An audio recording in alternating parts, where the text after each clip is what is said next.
नमस्कार, मैं आशीष VCN news के हिंदी समाचारों में आप सभी का स्वागत है। खबरों की ओर बढ़ने से पहले आइए नजर डालेंगे आज की सुर्खियों की ओर।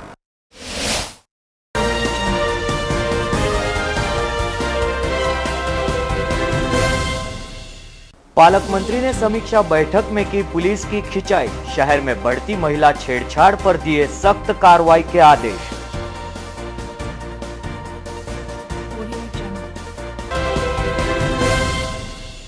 फिर सामने आई एटीएम ठगबाजी की 2 घटनाएं। महिलाओं की सुरक्षा के लिए 6 पुलिस दल गठित, सादे परिवेश में होगी शहर में गश्त।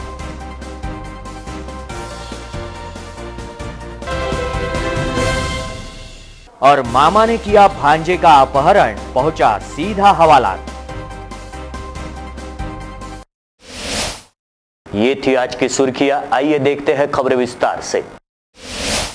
इसी के साथ बढ़ते हैं पहली खबर की ओर। पिछले कुछ दिनों से शहर में हो रही महिलाओं से छेड़छाड़ तथा उनकी सुरक्षा को लेकर पालक मंत्री ने समीक्षा बैठक में शहर तथा ग्रामीण पुलिस की कान खिंचाई की।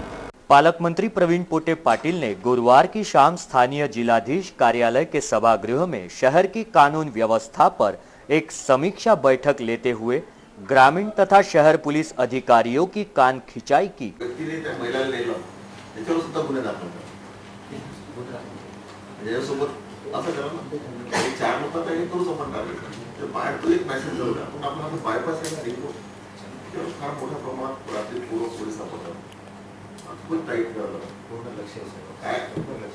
दूसरा विषय असा आहे की जे काही गुन्हे आहेत आता दुसऱ्या वेळेला आपल्याला पुण्याचा जो प्रकार झाला किंवा ऍसिडचा प्रकार झाला उकडतं ते हे दोघे जण काही गुन्हेगार नाहीये बेसिक त्याला आपण वॉच करू शकतो असं काही नाहीये। घरपुड्याला माहिती आहे की बाहेर साले 10 लोकांची नाव आहेत, चाकू मारणारे लोक ते 10-20 असतात, पॉकेट मारणारे 5-100 असतील, हे आपल्याकडे आयडेंटिफाय आहे। नवीन गुन्हेगार काही आयडेंटिफाय असा होत नाही कारण तो गुन्हेगारी प्रवृत्तीच नाहीये बेसिक, तेव्हा हा विषय आपल्याला समजत नाही। परंतु मीडियामध्ये आपले पॉझिटिव्ह जे आहेत आपण काय करतो, पोलीस विभाग काय करतोय तो पॉझिटिव्हली गेलं पाहिजे। नाही काय होतं जेव्हा तुम्ही 100 चांगले काम करा, एक काम चुकीचं झालं म्हणजे ते चुकून झालं ऍक्च्युअली, तसं काही झालं नाही पण त्याचा खूप वेगळा एक इम्पॅक्ट वेगळ्या चुकीचा पद्धतीने बाहेर चाललेला आहे। आपण आपल्या चांगल्या बाजू मांडण्याचा प्रयत्न करायचा होता, मीडिया काय निर्णय काय नाही तो फार वेगळा विषय आहे। परंतु आपण एवढं चांगलं काम केलं असं जे सांगितलं रात्रीचं पाईप फिरवणं किंवा संध्याकाळी गाड्या लावणं किंवा आता ग्रामीणमध्ये सुद्धा 2-3 गोष्टी पाहिल्या, त्या सगळ्यात चांगला आहे, फार कमीचा विषय नाही आहे। और कहा कि राजस्व विभाग के कार्य को पुलिस विभाग न करे।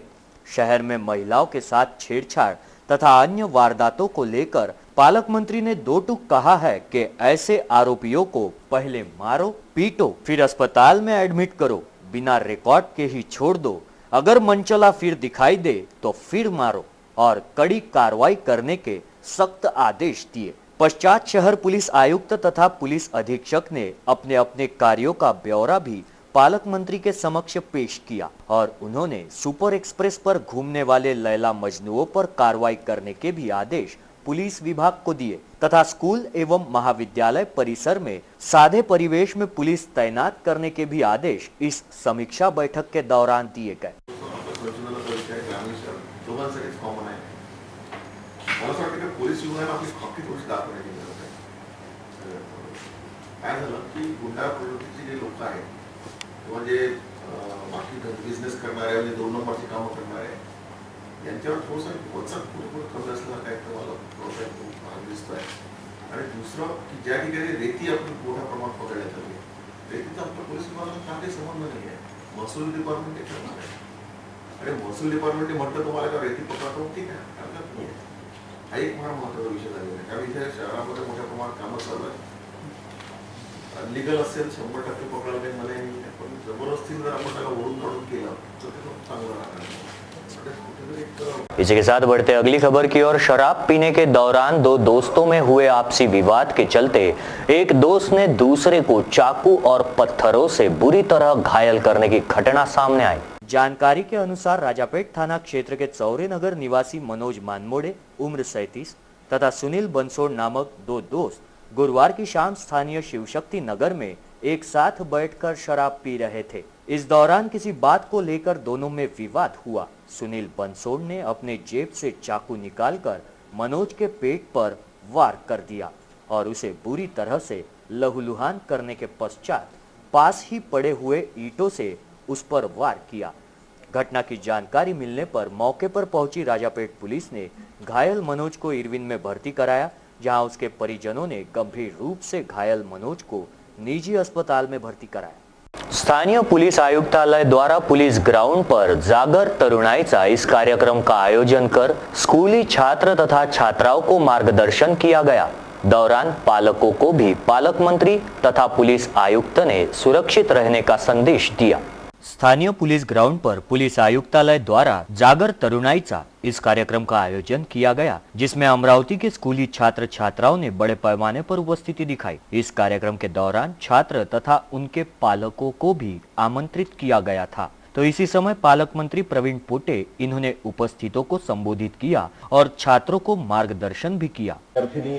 आणि विशेष करून सगळ्या त्यांच्या आई या ठिकाणी उपस्थित झाल्या आणि पोलीस विभागात मी प्रत्येक शेवटच्या पोलीस विभागाच्या शेवटच्या पदाधिकाऱ्याचं म्हणता येणार नाही, पण ऑफिसरचं किंवा तिथे काम करणाऱ्या सगळ्या पोलीस विभागाचं मनापासून कौतुक करतो। कारण अमरावती जिल्हा हा एवढा मोठा जिल्हा आहे आणि त्यातला प्रॉपर अमरावती की ज्याची लोकसंख्या 40-50 लाख आहे आणि त्या 40-50 लाख लोकसंख्येमध्ये एखादी घटना घडली, ती घटना घडू नये, कोणती घटना घडलेली ही चांगली नाही, कारण ती आपल्याला काळा लावणारी घटना असते।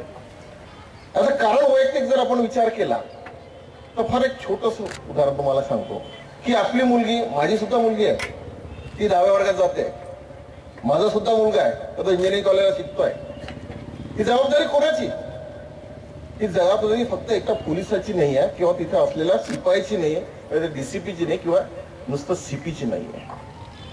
या आपल्या समाजामध्ये आपण जे वावरतो ही जबाबदारी आपली आहे हे पहिल्यांदा आपण समजून घेतलं पाहिजे।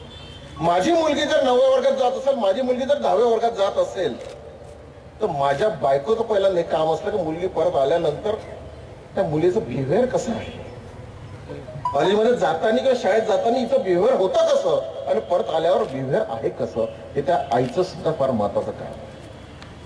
नुसतं आपण पालकाला दोष देऊन चालणार नाही, बापाला दोष देऊन चालणार नाही, आईला दोष देऊन चालणार नाही, त्यासोबत विद्यार्थी सुद्धा तेवढेच कलाकार आहेत। आता सीपी साहेबांनी सांगितलं म्हटल्यावर ताईंनी बोलल्यात तेव्हा सगळ्यांनी टाळ्या वाजवल्या किंवा त्या मजनूंना आम्ही ठोकू,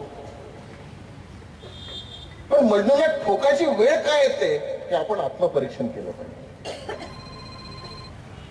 जेव्हा एखादी मुलगी घरी येते काहीतरी कुठेतरी वापरण्यामध्ये, आता आमच्यासारख्या लक्षात येतात बऱ्याच गोष्टी, कारण समाजामध्ये मी 30 वर्षापासून करिअरमध्ये फिरत असताना बऱ्याच छोट्या छोट्या गोष्टीला डाऊन लेवलला गेलो, टॉप लेवलला आलो आणि त्या ठिकाणी पाहिले की एखादी मुलगी रस्त्यावरून जात असताना एकटी जाताना दिसते।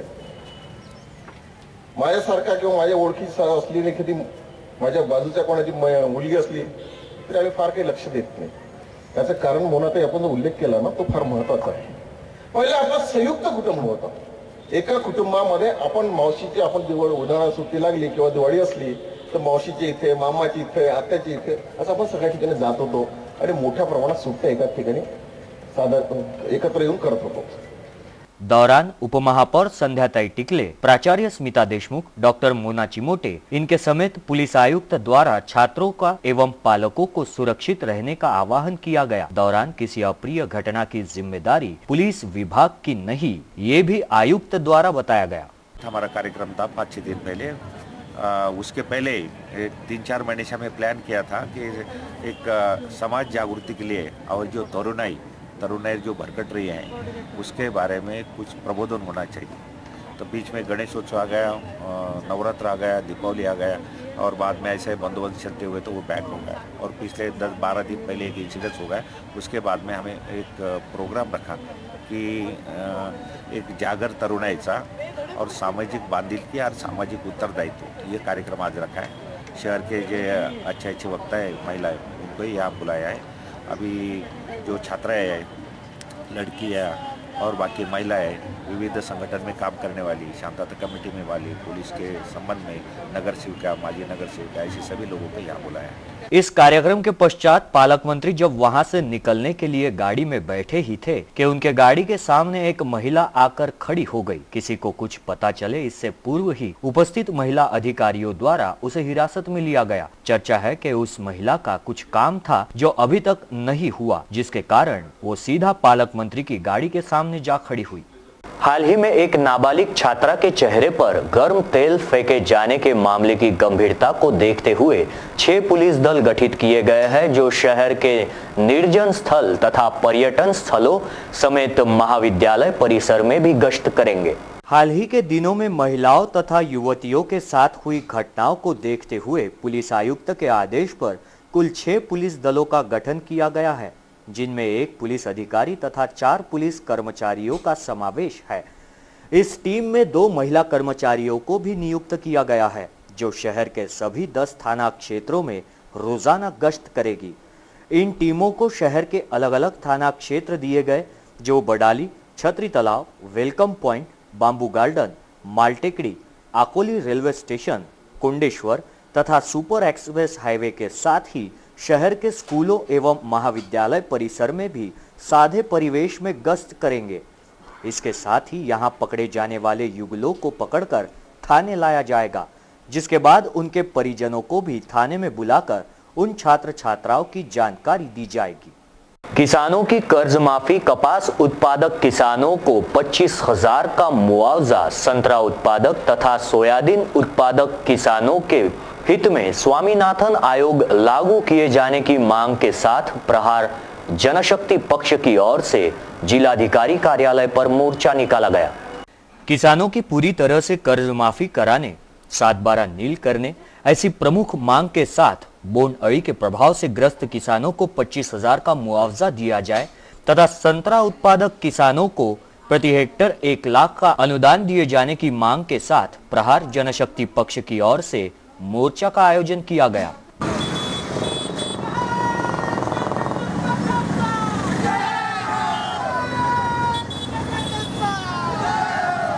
जिसमें किसानों ने बड़ी संख्या में उपस्थिति दिखाकर आयोजन को सफल बनाया। ये मोर्चा स्थानीय गाडगे नगर स्थित गाडगे महाराज मंदिर से होते हुए पंचवटी गरला हाई स्कूल मार्ग से जिलाधीश कार्यालय पहुंचा। किसानों के हित में स्वामीनाथन आयोग लागू कराने के लिए जिलाधीश को एक ज्ञापन सौंपा गया।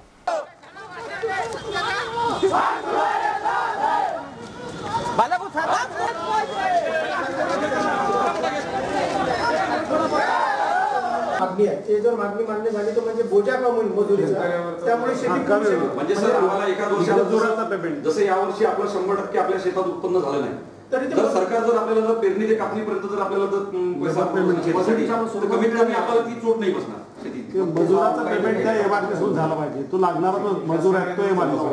आणि आम्हाला याच्यावर असे प्रमुख मुद्दे आहेत, आपल्याला याचा आम्हाला हे द्या आश्वासन. बोर्डाळीच्या संदर्भात तर आज आलेच जातील, त्याची कॉपी तुम्हाला देतो. त्याचबरोबर संत्रा उत्पादक शेतकऱ्यांचा जो सर्वे झालेला आहे त्याचा रिपोर्ट आपल्याला दिलेलाच आहे शासनाकडे. आता ते शासन त्यामध्ये बाकी गोष्टी आहेत त्या आम्ही शासनाच्या निदर्शनास सांगतो. बाकीचं आम्हाला आणि हे आम्ही जे 7/12 आहे सर्व शेतकरी सरकारी विभाग आहे सगळं कोरे करायचं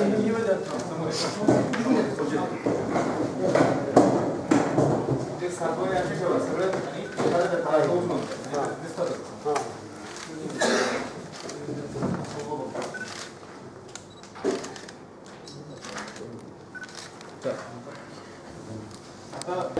सात बाराचं निमित्त हेरून शेतकऱ्यांचा 7/12 कोरा व्हावा ही मागणी घेऊन प्रामुख्यानं आम्ही आज पूर्ण महाराष्ट्रभर आमचे प्रहारचे कार्यकर्ते जिल्हाधिकारी कार्यालयावर धडकले आहे. त्यात बोंड अळीचा प्रादुर्भाव संपूर्ण महाराष्ट्रात झाला. त्या बोंड अळीचं सर्वेक्षण तातडीनं करण्यात यावे ही आमची मागणी होती. जिल्हाधिकारी महोदयानं ती मागणीसुद्धा आज आमची मंजूर केली. तसं लेखी आश्वासनसुद्धा आम्हाला देण्यात आलं. तसंच वीज मंडळातर्फे जे शेतकऱ्यांची लूट होत आहे किंवा जो पुरवठा व्यवस्थित केला जात नाही त्यासाठीही त्यांनी आज त्या मंडळाकडे आपले आदेश निर्गमित करावे. त्या पद्धतीचं लेखी आश्वासन सुद्धा त्यांनी आम्हाला दिलं आहे. यापुढे डीपी बंद पडल्यावर कोणत्याही शेतकऱ्याला थकीत असलेली रक्कम न भरता ती डीपी दुरुस्त करण्यात येईल असं लेखी आश्वासन सुद्धा आम्हाला या निमित्तानं जिल्हाधिकारी महोदयांनी दिलं आहे।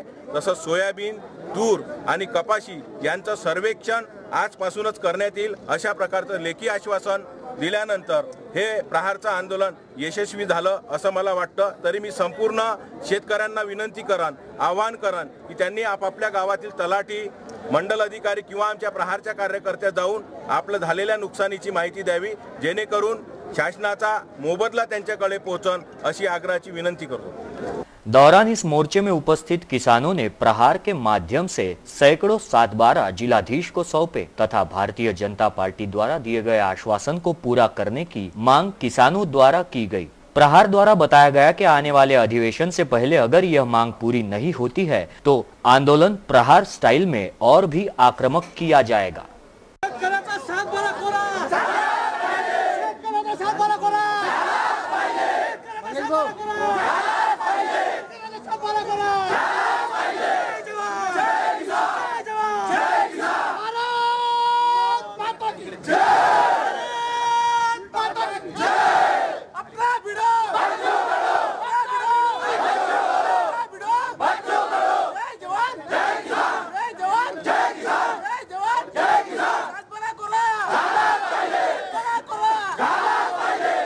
इसी के साथ बढ़ते अगली खबर की ओर। स्थानीय पठान चौक पर इंडियन यूनियन मुस्लिम लीग द्वारा धरना आंदोलन किया गया। दौरान बाबरी मस्जिद मामले के आरोपियों को सजा देने की मांग की गई। कई बार मैं इस बात को दोहराते रहता हूँ कि ये बाबरी मस्जिद के पीछे भी ऐसे कई फलसफे छुपे हुए।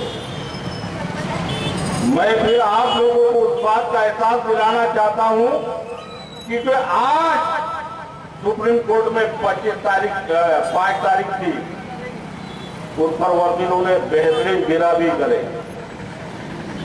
अगली तारीख उसकी मिली है और इंशाअल्लाह हमको हमारे मुल्क के न्यायपालिका अदालतों पर पूरा यकीन है। आइए बोल सकते हैं कि इंशाअल्लाह हक का फैसला हक होगा, क्योंकि इसको चाहे कोई भी हुकूमत आ जाए झुटला नहीं सकती कि बाबरी मस्जिद मुसलमानों की मिल्कियत है, मिल्कियत रहेंगी इंशाअल्लाह। इसको कोई दूसरा ये नहीं कर सकता। और हम बाहर कहते अभी तो बहुत, अभी मैं 2 महीने 1 महीना पहले बहुत लोग देख रहा था, कितने बेचारे आपस के अंदर यूपी के अंदर सुलह करने की कोशिश कर रहे थे कि बाहर पर एक डायरेक्शन था सुप्रीम कोर्ट का, वो डायरेक्शन का हवाला लेकर कि आपस में बैठकर कोई मसला हो जाए। लेकिन क्या नियत साफ हो सकती कि हम वहां पर मंदिर बनाएंगे और फिर हम सुलह के लिए बैठेंगे? तो ये क्या सुलह हो सकती कि ये एक इंसान है सुलह कर रहा हो और ये बोले कि ये जगह पठान चौक मेरा अपनी मिल्कियत है और सुलह के लिए बैठे और वो मानेगा इस बात को? ऐसा हो नहीं सकता। क्या इसी के साथ हिंदी समाचारों में वक्त हो चला है एक छोटे से ब्रेक का। कहीं मत जाइए, देखते रहिए VCN न्यूज।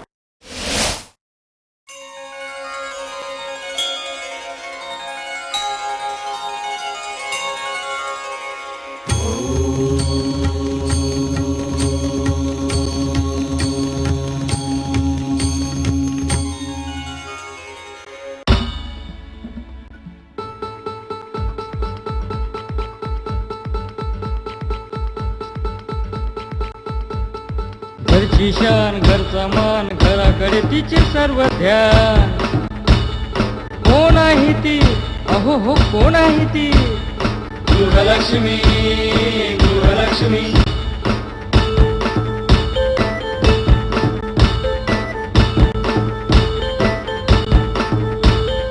ममते पोटी प्रेमासाठी झटते नेहमी घरच्यासाठी। अहो पण काय केलं तिच्यासाठी? म्हणूनच तर घेऊन आलोय गृहलक्ष्मी, आनंद एका स्त्रीचा। अगं बाई, गृहलक्ष्मी।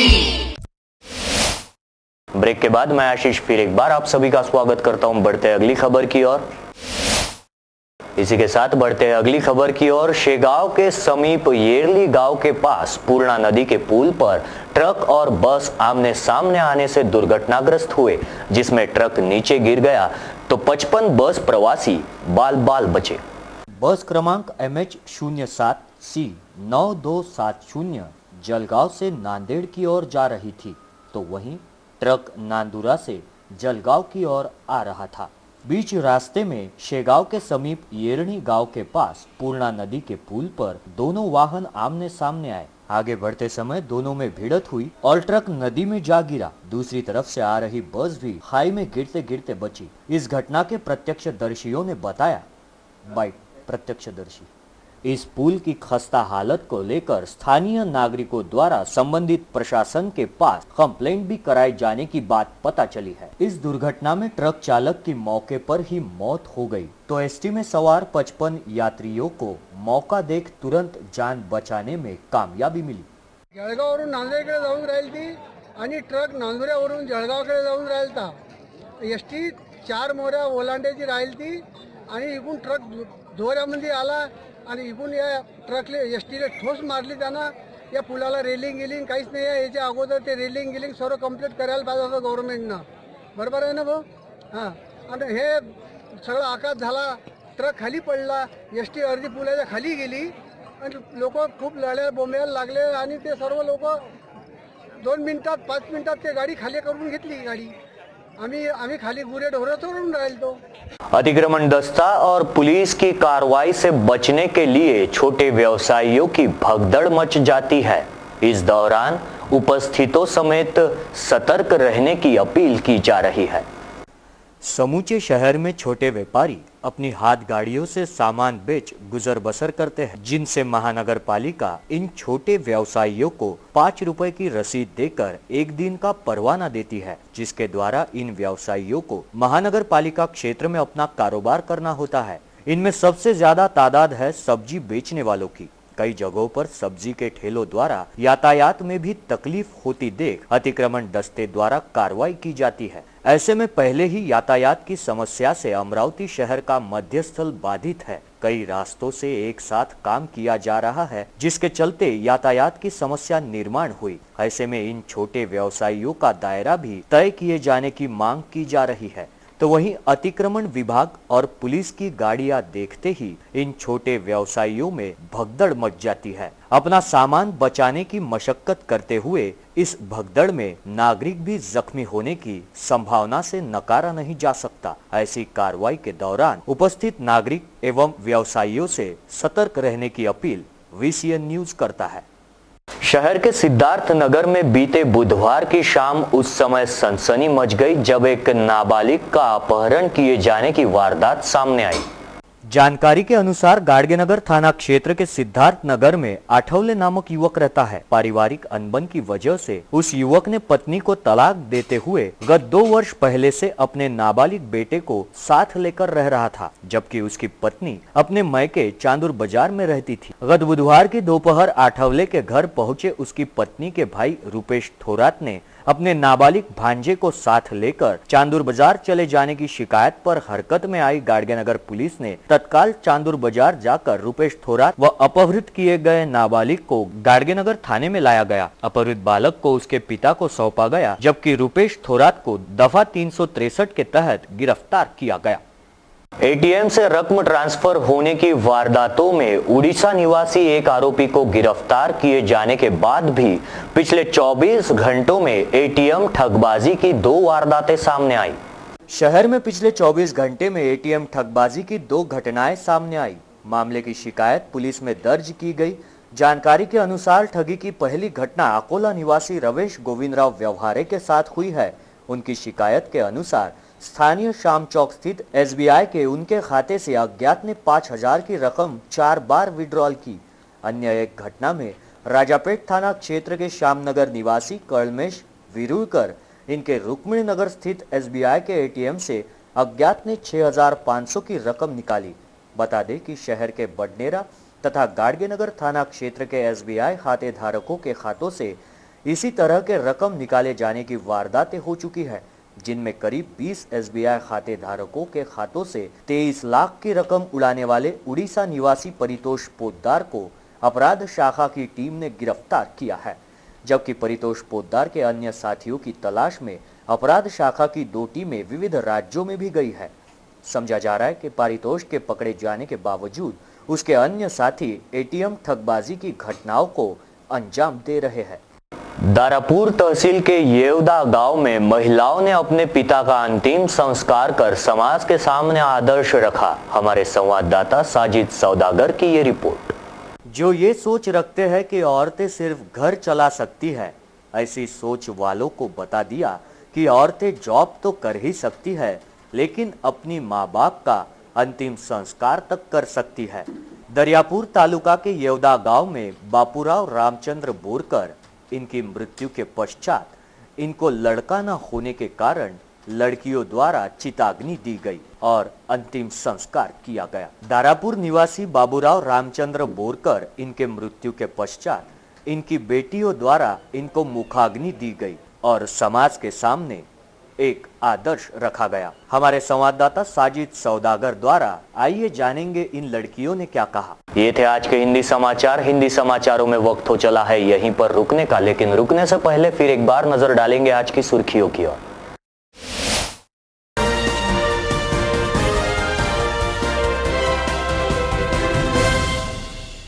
पालक मंत्री ने समीक्षा बैठक में की पुलिस की खिंचाई। शहर में बढ़ती महिला छेड़छाड़ पर दिए सख्त कार्रवाई के आदेश।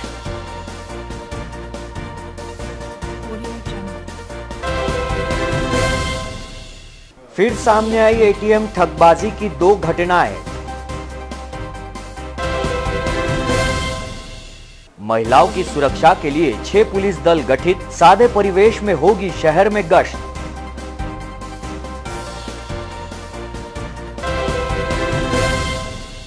और मामा ने किया भांजे का अपहरण, पहुंचा सीधा हवालात।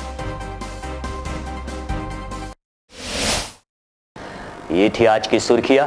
हिंदी समाचारों में आज के लिए बस इतना ही। आप आपके सुझाव एवं समस्याएं हमें भेज सकते हैं। हमारा पता है VCN न्यूज कार्यालय, पहली मंजिल, साउजी कॉम्प्लेक्स, सतीधाम मंदिर रोड, रायली प्लॉट, अमरावती। या फिर आप हमसे सीधा संपर्क कर सकते हैं स्क्रीन पर दिए गए इन नंबरों द्वारा। विदर्भ से जुड़ी तमाम जानकारी के लिए देखते रहिए VCN न्यूज। नमस्कार।